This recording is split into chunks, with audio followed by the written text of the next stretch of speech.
Rest of the story here. In the morning, Jonathan went out to the field for his meeting with David. He had a small boy with him and said to the boy, "Run and find the arrows I shoot." And as the boy ran, he shot an arrow beyond him.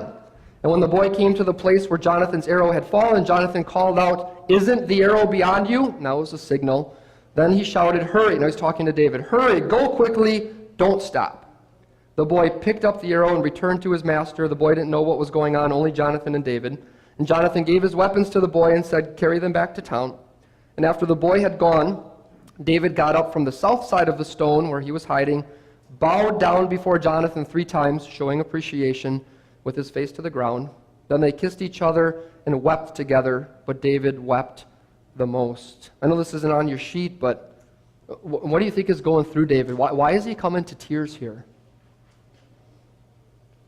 I mean, they both are. What do you think is the emotion?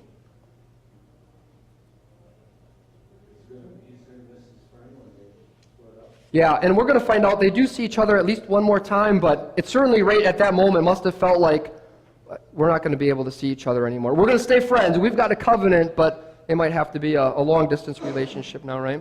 And Jonathan said to David, "Go in peace. We have sworn friendship with each other in the name of the Lord, saying, 'The Lord is witness between you and me, and between your descendants and my descendants forever.'" BFF. All this stuff comes from the Bible. We don't make any of this stuff up. Then David left, and Jonathan went back to town.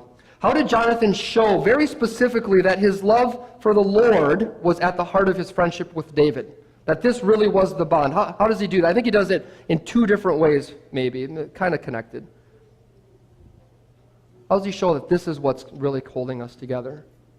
He said the Lord is with us. He says it, right? And he says, we have sworn friendship in the name of the Lord, and we ask the Lord to be our witness. This is probably the closest we get to what was that covenant?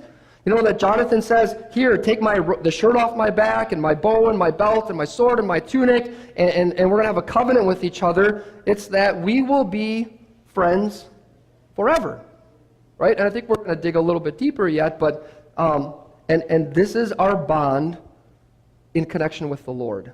That's what's really holding this all together. Christian friendship.